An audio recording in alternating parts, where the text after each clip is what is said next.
Lucas capítulo 15, vamos a leer desde el versículo 17. Entonces, volviendo en sí, dijo: ¿cuántos de los trabajadores de mi padre tienen pan de sobra, pero yo aquí perezco de hambre? Me levantaré e iré a mi padre y le diré: Padre, he pecado contra el cielo y ante ti, ya no soy digno de ser llamado hijo tuyo. Hazme como uno de tus trabajadores. Y levantándose fue a su padre, y cuando todavía estaba lejos, su padre lo vio y sintió compasión por él, y corrió, se echó sobre su cuello y lo besó. Y el hijo le dijo: Padre, he pecado contra el cielo y ante ti, ya no soy digno de ser llamado hijo tuyo. Pero el padre dijo a sus siervos: Pronto, traed la mejor ropa y vestidlo, y poned un anillo en su mano y sandalias en los pies, y traed el becerro engordado, matadlo y comamos y regocijémonos, porque este hijo mío estaba muerto y ha vuelto a la vida. Estaba perdido y ha sido hallado. Y comenzaron a regocijarse. Vamos a orar un momento. Oh Padre, qué asombrosa la salvación que nos ha alcanzado por tu gracia y misericordia. Alabado sea tu nombre para siempre. Unimos nuestra voz a la de aquellos que ahora están delante de tu trono, alabándote día y noche por la obra que has hecho. Señor, te suplicamos que hables a nuestros corazones por tu palabra. Ven sobre nosotros en este día. Concédenos la bendición de recibir la instrucción bíblica necesaria para nuestros corazones. Cada uno, según en su necesidad, háblanos.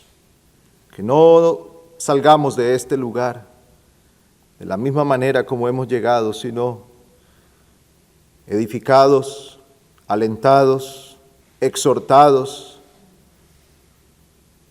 nacidos de nuevo para vida eterna.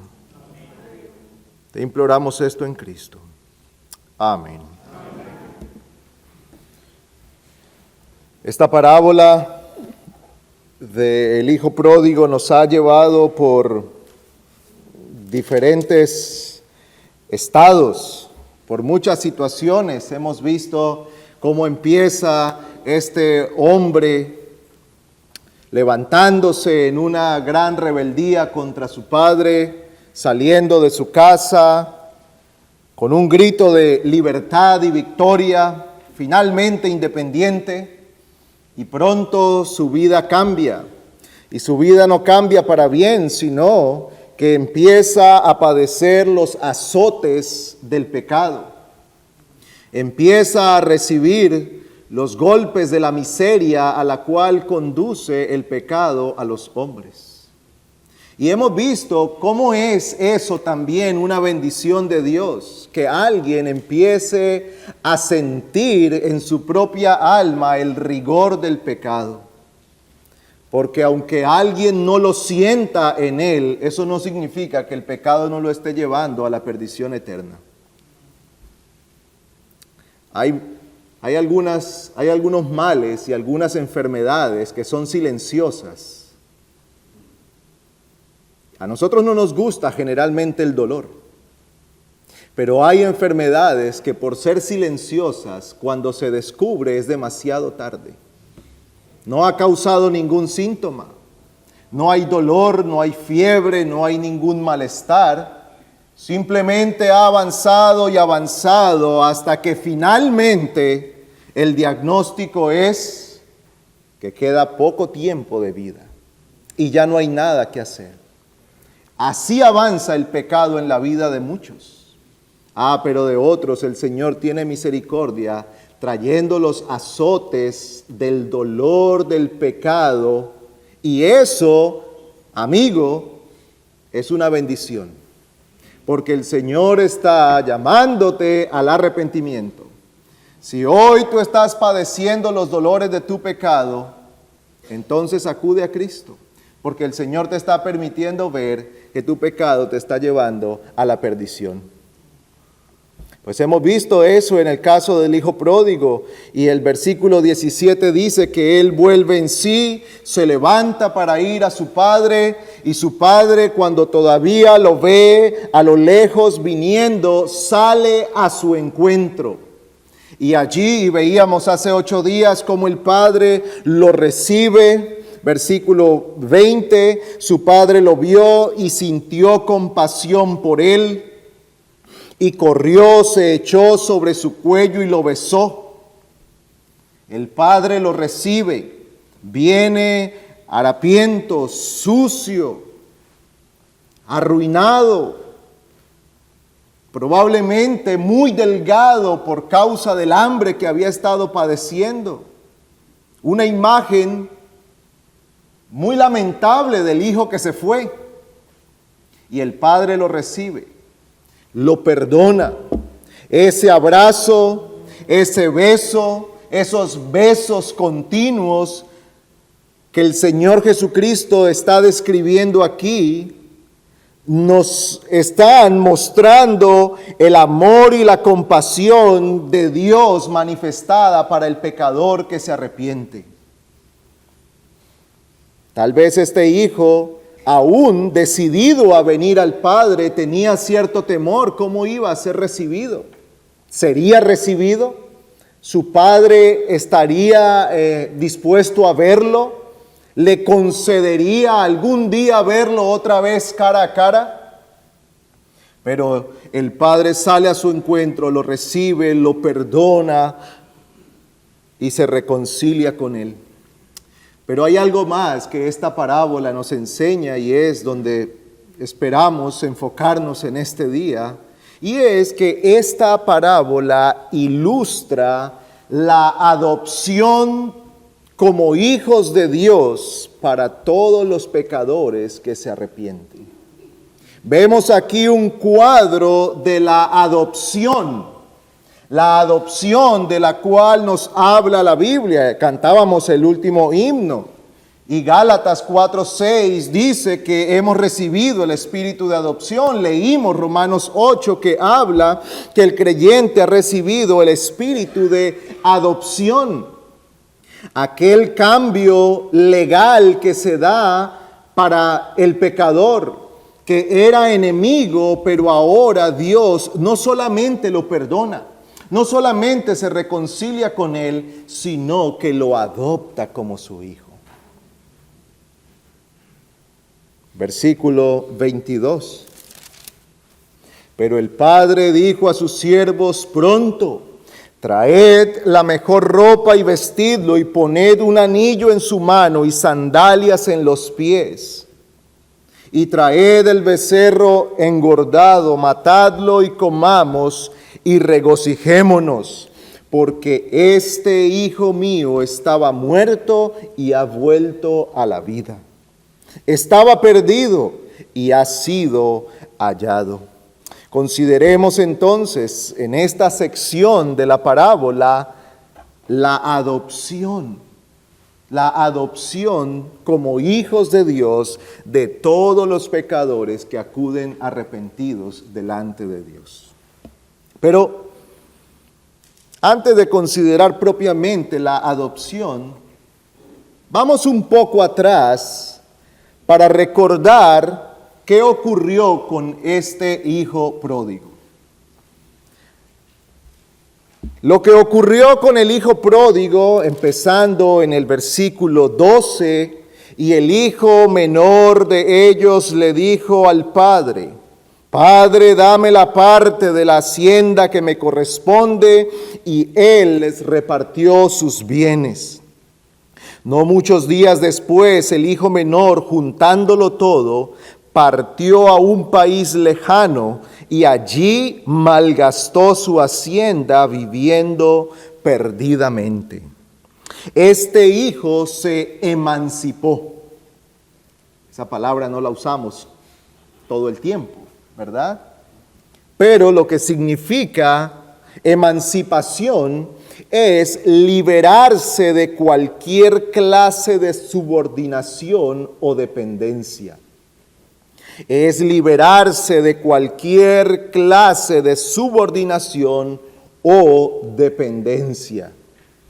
De hecho, leyendo un poco, pude ver que en algunos estados es posible que hijos menores de 18 años acudan a un juez para obtener una emancipación y el juez les otorga a ellos su propia custodia legal. Esto entonces obtiene el romper la relación con el padre o con los padres. Es un rompimiento legal de la relación con la familia. Ahora este hijo es dueño de sí mismo, es independiente, vive su vida gobernándose a sí mismo. Al pedir la herencia de la manera que lo hizo, el hijo pródigo dio por muerto a su padre y se dio a sí mismo por muerto para aquella familia. Por eso el padre dice que este hijo que estaba muerto ha vuelto a la vida. Él mismo cortó tal relación con su padre y su familia que fue como si hubiera muerto. Esta emancipación lo condujo a vivir aquella vida de independencia, de libertad, librándose de cualquier subordinación a la autoridad de su padre. Y eso es exactamente lo que el pecado ha hecho en el hombre con respecto a Dios. Eso es exactamente lo que el pecado ha hecho para el hombre. Ciertamente que todo ser humano mantiene una relación con Dios, criatura, creador. Ciertamente que el hombre todavía mantiene una relación con Dios como juez de toda la tierra. Sin embargo, aquella relación de amor, compañerismo y comunión que hubo al principio fue cortada por el pecado. Y el versículo 24 de Génesis 3 lo resume. Dice así: echó pues, hablando de Dios, echó pues fuera al hombre y puso al oriente del huerto de Edén querubines y una espada encendida que se revolvía por todos lados para guardar el camino del árbol de la vida. Aquel despido fue la ejecución de la pena que separó al hombre no solo de aquel lugar paradisiaco, sino que lo apartó de Dios, lo separó de Dios, marcó la separación del hombre con Dios. Y Dios puso querubines y esa espada que impedía que el hombre se acercara al árbol de la vida, para que no alargue su mano, dice el Señor. Era entonces la separación del hombre, el rompimiento de la comunión del hombre con Dios. Y esa separación del hombre con Dios es la muerte espiritual. ¿Qué significa que el hombre está muerto en sus delitos y pecados? Que el hombre está separado de Dios. Está separado de la fuente de la vida. Está separado de Dios en cuanto a comunión, en cuanto a su relación, a su compañerismo y a su amor mutuo. El hombre por el pecado ha sido apartado de Dios y aquella comunión le ha llevado lejos del Señor. Ahora la condición del hombre para con Dios ya no es la de un hijo, no es la de su Hijo perfecto y amado. La relación del hombre con Dios es la del pecador enemigo de Dios. Esa es la condición de todo hombre.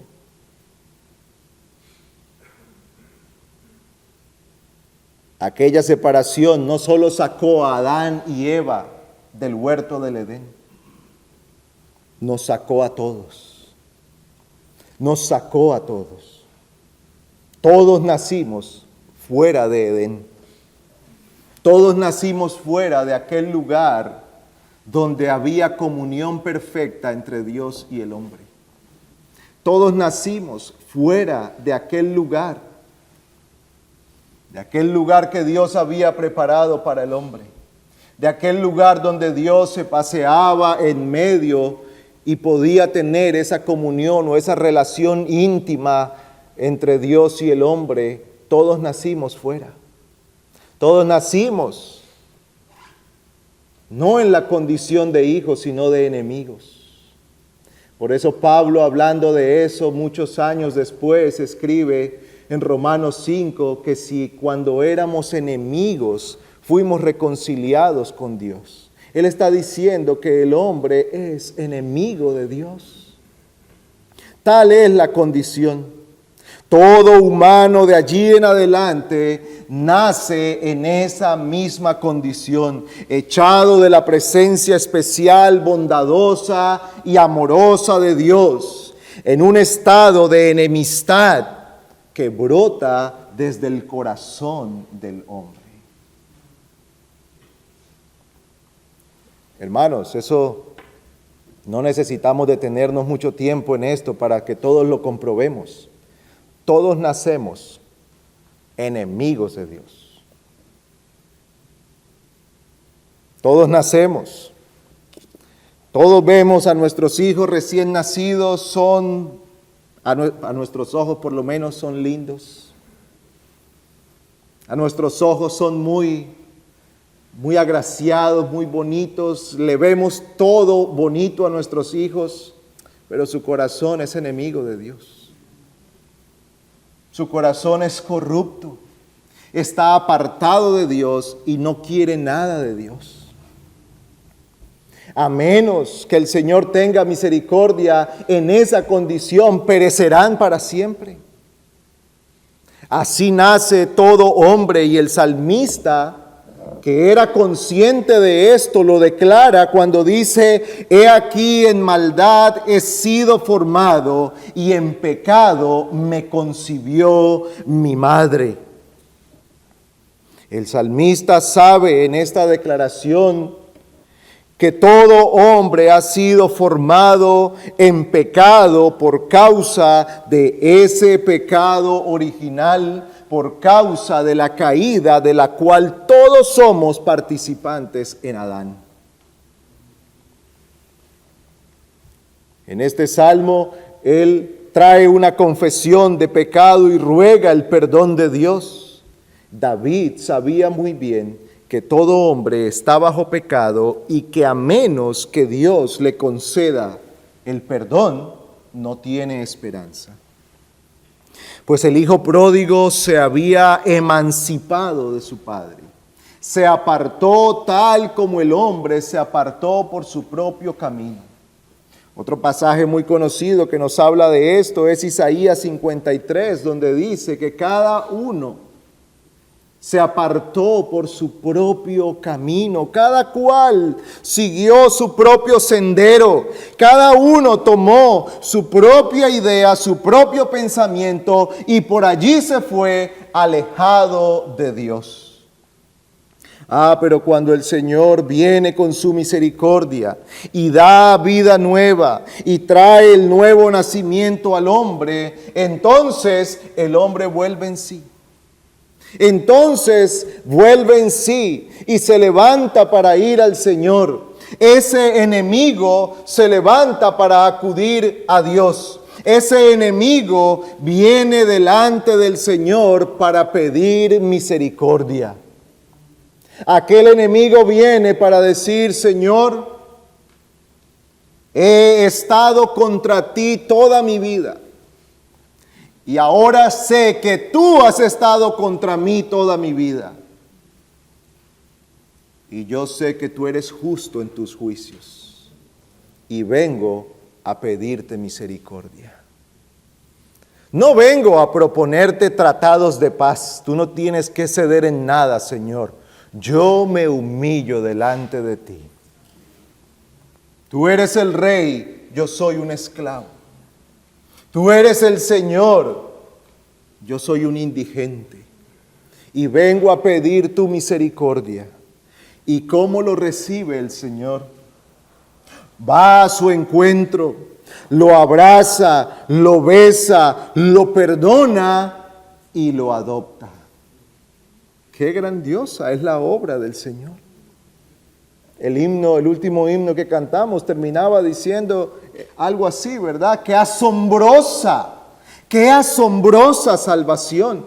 Qué grandiosa la salvación que Dios ha concedido. Que no solamente nos ha dicho, está bien, te perdono. Eso sería suficiente.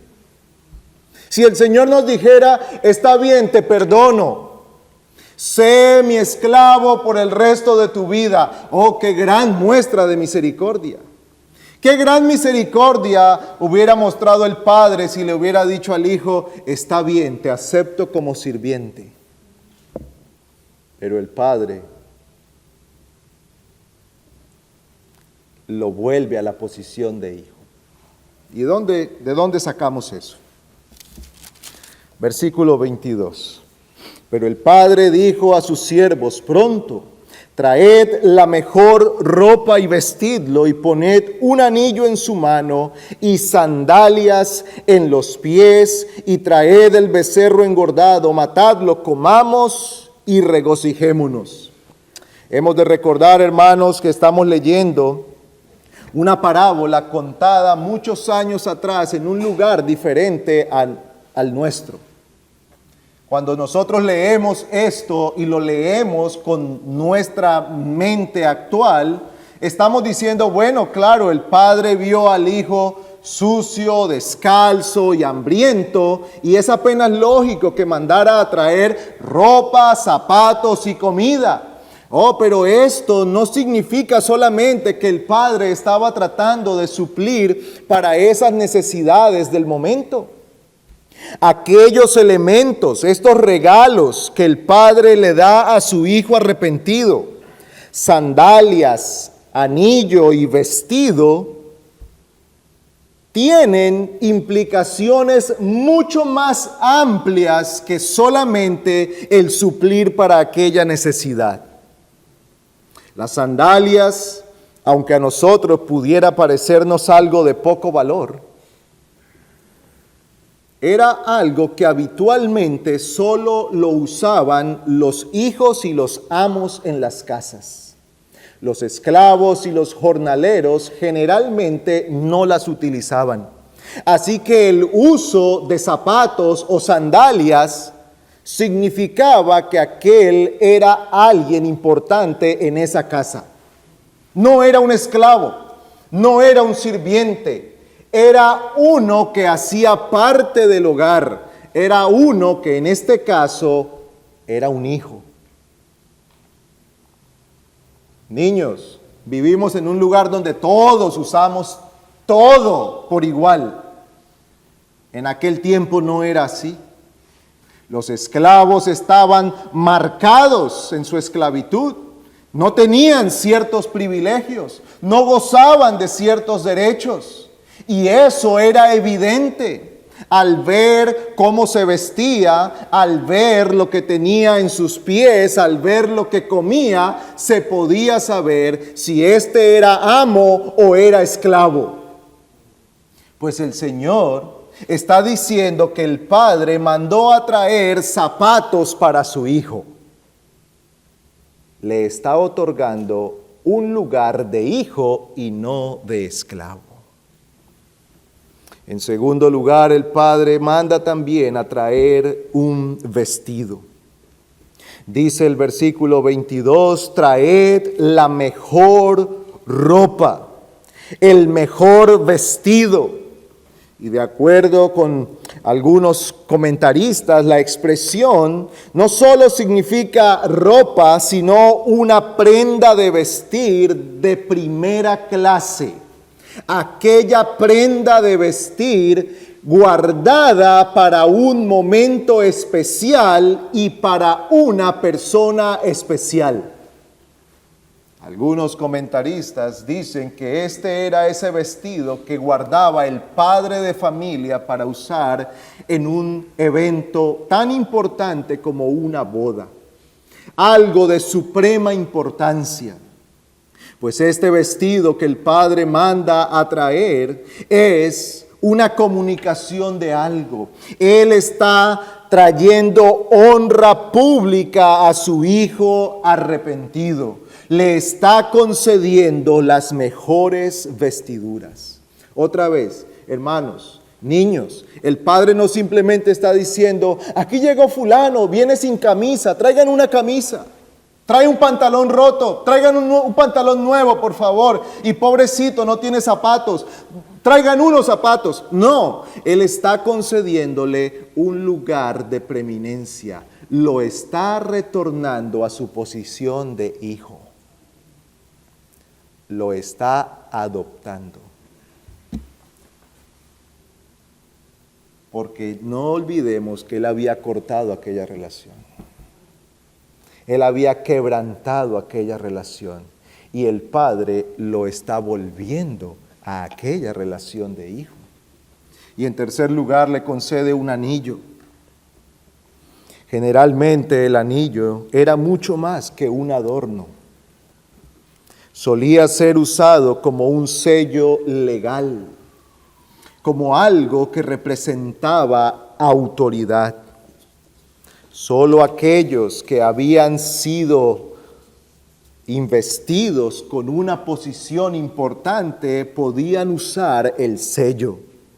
Así como un rey que le pasaba su túnica y su anillo a un príncipe, el padre le dio su sello o su anillo, o le dio un anillo a su hijo, como un acto no solo de generosidad, sino también otorgándole la posición de preeminencia. Estos tres regalos entonces comunican lo que el padre hizo por su hijo. Recordemos que el hijo había dicho, voy a volver a mi padre, voy a confesar mi pecado y le voy a pedir que me deje ser su esclavo.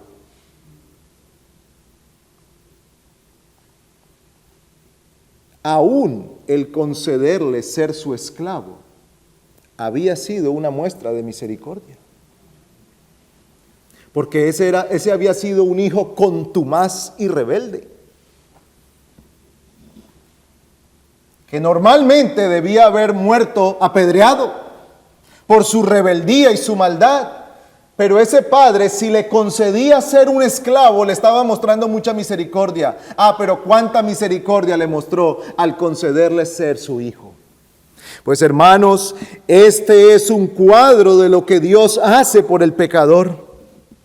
Dios ofrece su buena voluntad al pecador, abriendo aquel camino nuevo y vivo que es Cristo, para que el hombre halle perdón de pecados y restauración en su relación con Dios. Pero su generosidad y buena voluntad se extiende no solo a perdonar al hombre pecador, no solo a reconciliarse con él, sino que lo conduce a una nueva relación con él. Lo eleva a la posición más alta que un hombre puede llegar a tener, ser llamado hijo de Dios. Y ese nombre no es un simple nombre que llevan las personas. Esto es un privilegio verdadero que Dios ha certificado por su propia palabra. Él mismo ha dicho, en Juan 1:12, el Espíritu Santo hablando dice, mas a todos los que le recibieron y a los que creen en su nombre, les dio potestad, derecho de ser llamados hijos de Dios. Esto es un privilegio que Dios otorga al pecador que se arrepiente. La generosidad y buena voluntad de Dios excede cualquier límite humano en las reconciliaciones.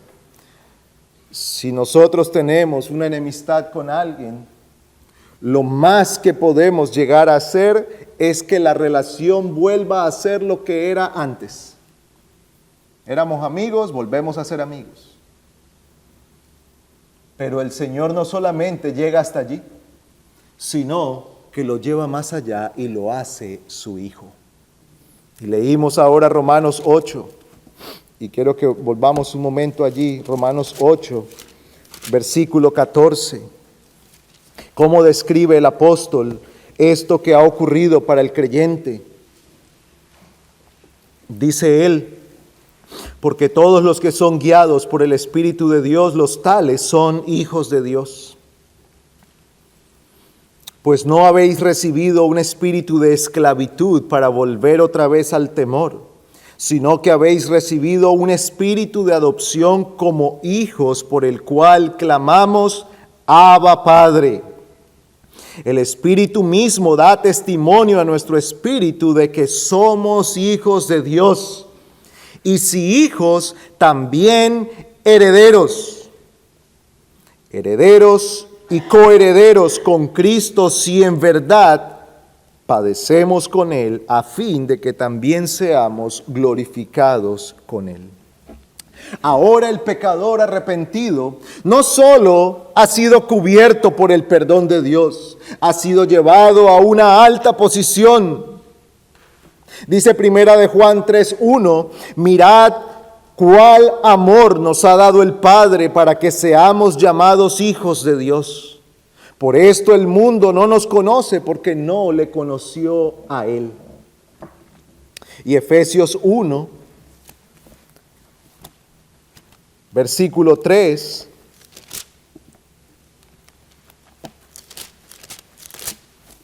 dice Efesios 1:3, bendito sea el Dios y Padre de nuestro Señor Jesucristo, que nos ha bendecido con toda bendición espiritual en los lugares celestiales en Cristo, según nos escogió en Él antes de la fundación del mundo, para que fuéramos santos y sin mancha delante de Él. En amor nos predestinó para adopción como hijos para sí, mediante Jesucristo, conforme al beneplácito de su voluntad, para alabanza de la gloria de su gracia, que gratuitamente ha impartido sobre nosotros en el amado. Y usted puede seguir leyendo hasta el versículo 12. Y en realidad puede terminar de leer toda la carta y encontrará allí las bendiciones, bendición tras bendición, que Dios ha dado a aquellos que ha escogido, que los ha adoptado como sus hijos. Dios otorga toda bendición espiritual a los pecadores arrepentidos y los adopta como hijos por medio de Cristo y los corona de gloria. El versículo 6 del capítulo 2 de Efesios dice: y con Él nos resucitó, y con Él nos sentó en los lugares celestiales en Cristo Jesús. En sus designios eternos, hermanos, Dios ha determinado que sus elegidos, que su pueblo, que aquellos pecadores que Él había ordenado para vida eterna, vengan a Él, sean perdonados, sean limpiados de su maldad y sean adoptados como hijos suyos.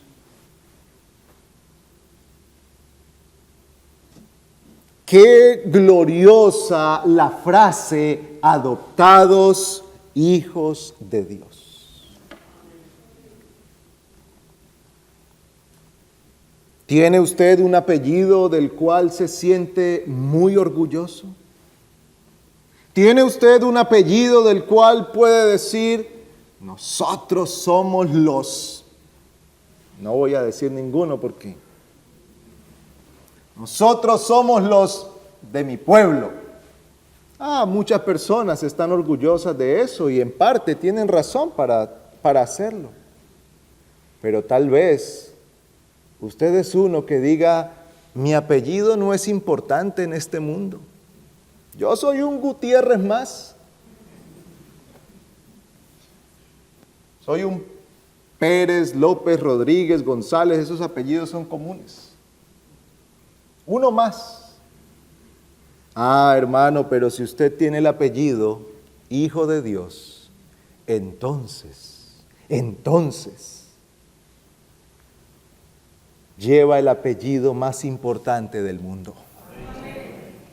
Porque no hay nada que pueda llegar a ocupar el lugar de importancia de que alguien se llame Hijo de Dios. Puede tener el apellido de un rey, de un presidente, de un multimillonario, pero eso no se compara con ser llamado Hijo de Dios. ¿Se avergüenza de su apellido? Tal vez su apellido, su familia ha hecho muchas cosas malas y desagradables que lo hacen sentir avergonzado por estar relacionado con ellos. Pero si es un hijo de Dios, entonces tiene razones para gozarse. Qué glorioso el ser llamados hijos de Dios. Aunque el pecado produjo una ruptura entre Dios y el hombre, sin embargo Dios hizo provisión para restablecer la comunión con el hombre y formar así una familia de muchos hijos. Amados hermanos, vemos entonces en la parábola del hijo pródigo un cuadro de la adopción a la cual es añadido cada creyente. Esto no es exclusivo para un grupo de cristianos, no es exclusivo para un grupo de santos en medio de la iglesia. No está reservado solo para una élite en la iglesia. No, está dado para que todo aquel que en él cree es llamado hijo de Dios. Para que todo aquel que le recibe y cree en él, entonces el Señor lo lava, lo limpia, lo recibe, lo perdona, lo reconcilia con él, lo justifica de sus pecados y lo adopta como su hijo. Querido amigo, tú no eres un hijo de Dios porque no has venido a Él en arrepentimiento. No creas lo que se dice por ahí, que todos somos hijos de Dios. Todos somos creados por Dios, eso es cierto. Todos vivimos en el mundo de Dios. Todos dependemos de Dios. Cada vez que respiras porque dependes de Dios y Dios así lo permite. Cada día de vida Dios te la concede. Eres criatura de Dios y un día darás cuentas a Dios por tu vida en esta tierra. Pero solamente eres un hijo de Dios si te vuelves a Él arrepentido de tus pecados, confesando tu maldad, clamando a Dios por misericordia y poniendo tu esperanza en el Señor. No hay hijos de Dios por ser hijos de creyentes. No hay hijos de Dios por años acumulados en la iglesia. Yo llevo 20 años sin faltar ningún domingo. Pero si no te has arrepentido, estás tan perdido como lo estabas el primer día que llegaste aquí. Yo he sido hijo de un creyente toda mi vida. Sí, qué bueno, porque eso te ha acercado al Evangelio. Pero si no crees en el Evangelio, entonces no eres un hijo de Dios. ¿Qué tienes que hacer para ser un hijo de Dios? Dice Juan 1:12, a todos los que le recibieron, a los que creen en su nombre, les dio potestad de ser llamados hijos de Dios. ¿Qué necesitas hacer? Confesar tu pecado, levantarte como el hijo pródigo, venir delante del Señor y decirle: Padre, yo he pecado contra ti, he hecho lo malo delante de tus ojos. Contra ti he pecado. Mi pecado ha sido contra ti, Señor. Sí, también mi pecado ha perjudicado a muchos, pero sobre todas las cosas mi pecado ha sido contra ti. He quebrantado tu santa ley y sé que eres un juez justo y sé que eres justo cuando condenas. Pero también sé que tú eres amplio en misericordia, rico y abundante en perdón para todo aquel que se arrepiente, y que tu gracia es tan maravillosa que tú has dicho que no echas fuera a ninguno que viene a ti. Padre, yo sé que tú eres bondadoso, por eso vengo a ti para pedir misericordia. Y la Escritura dice que Él no echará fuera a nadie. Ven a Cristo. Ven a Cristo. Acude a Él. Clama al Señor. Que Él es hallado de los que le buscan.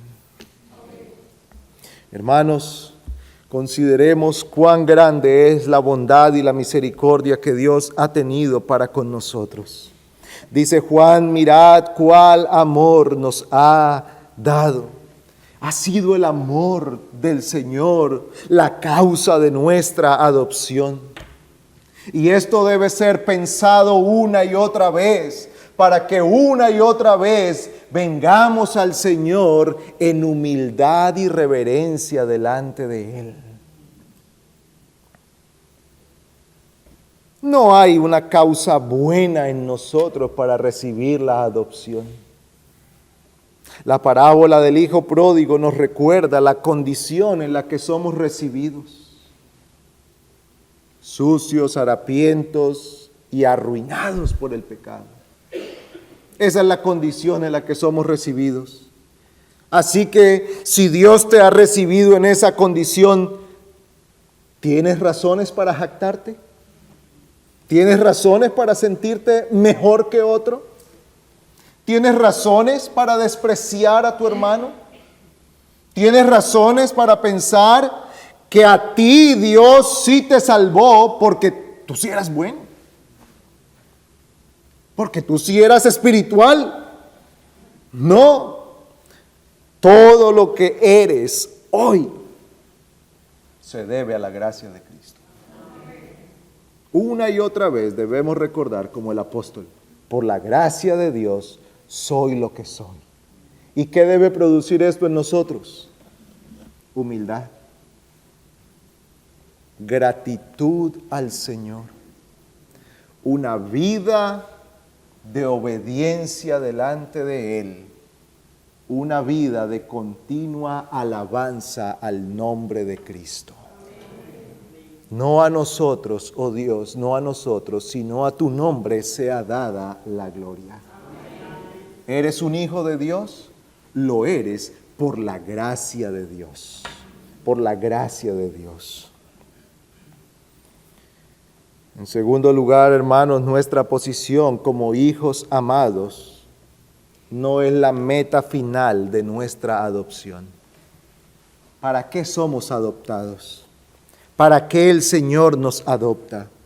Efesios 1:4 dice: para que seamos santos y sin mancha delante de Él. ¿Para qué el Señor te ha redimido? Para hacerte santo y sin mancha delante de Él. Para que seas el reflejo perfecto de la imagen de Cristo. No para jactarnos, no para decir: uy, qué bueno, me libré del infierno, ahora voy para el cielo. Eso es una bendición, definitivamente que lo es. Pero ¿para qué Dios adopta a un pueblo? Para que la imagen de Cristo se forme en ese pueblo. para que Cristo sea revelado a través de cada persona que Él redime. Dice Juan, primera de Juan 3:2, amados, ahora somos hijos de Dios, y aún no se ha manifestado lo que hemos de ser. Pero sabemos que cuando Él sea manifestado, seremos semejantes a Él, pues le veremos tal como Él es. Así que hemos sido elegidos, llamados, regenerados, justificados, adoptados, y seremos transformados en gloria para reflejar la imagen perfecta de Cristo, hasta que todos lleguemos a estar perfectamente formados a la imagen de nuestro Salvador. ¿Para qué fuimos adoptados? ¿Para qué tú fuiste adoptado? ¿Para qué tú fuiste adoptada, hermana?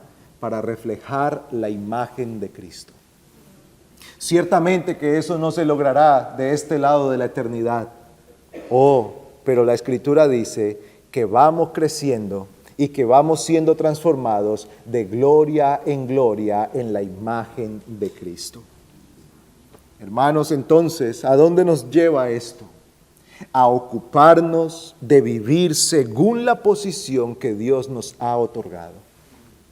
Amado hermano y hermana, ocúpate de vivir según ese llamado y según ese lugar que Dios te ha otorgado.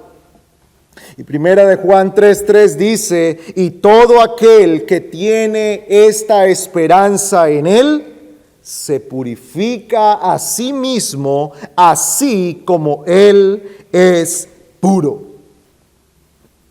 ¿Qué debe producir entonces en nosotros el ser adoptados hijos de Dios? Primero, esperanza. Esperanza de que un día seremos como Cristo. Y segundo, debe producir en nosotros entonces esta búsqueda de conformarnos a la imagen de Cristo. Eso no es otra cosa que lo que se llama la santificación. Una vida de santificación, una vida de una búsqueda continua de ser tal como Cristo. ¿Es esa tu búsqueda? ¿Estás ocupado en eso día tras día? Eso no significa dejar de trabajar o dejar de hacer las cosas de la vida cotidiana para retirarnos a un monasterio y tratar de volvernos allí santos. No, es la vida que debemos vivir todos los días, en el temor de Dios, aplicando la Escritura a cada situación de nuestra vida. En eso debemos estar ocupados. ¿Es esa tu búsqueda continua? Si así lo es, entonces persevera en ello. Si no lo es, ven a Cristo, arrepiéntete. Pide al Señor perdón, dile, Señor, yo me he descuidado. He dejado mi vida descuidada, no te he buscado y no me he ocupado de temer a ti y de vivir siempre delante de tu rostro. Señor, ayúdame, fortaléceme, entrégate, hermano, a buscar la gracia y la guía de Cristo, que Él está allí presto para ayudar a su pueblo. Ocúpate de estas cosas. Dice el mismo Juan, todo aquel que es nacido de Dios no practica el pecado, porque la simiente de Dios permanece en él y no puede pecar porque es nacido de Dios.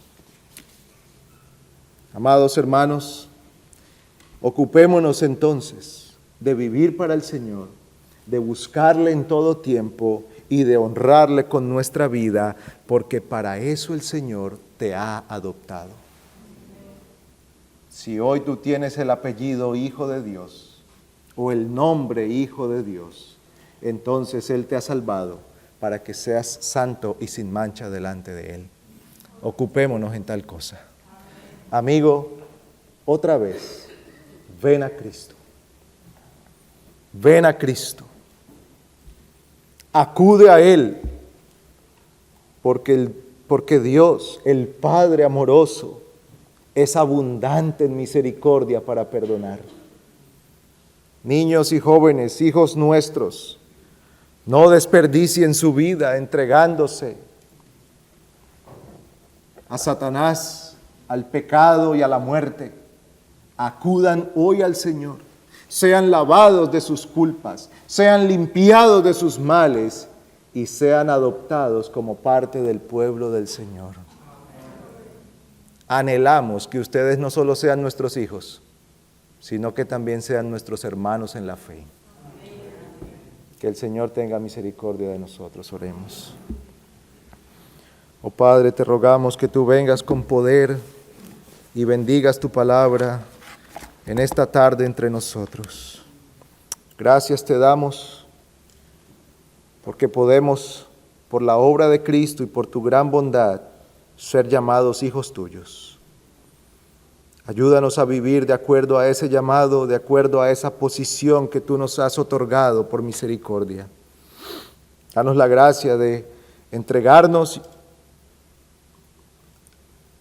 a crecer en una vida de santificación, de piedad y de pureza delante de tus ojos.